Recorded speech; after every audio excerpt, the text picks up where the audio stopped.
Кормилото преди беше малко по... Ей толкова беше и гумите бяха прави, сега е по-добре. Окей, аре. Много малко, нали? Аз какво слизам? Сега бая оправихме кормилото.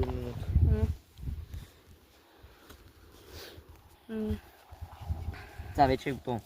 Направо се връщам, защото какво да отиваме тук? Да се връщаме ли? Защо? Там офроуд.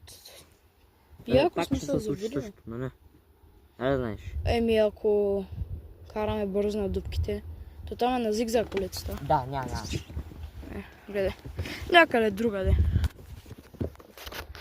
Друг път ще е тук, като си затегнем болтовете, всичко като правим.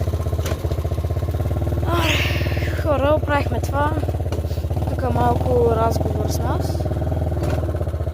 Без Алек да знае, че снимам. Вече мисля, че само гледам телефона. Ей, гледай!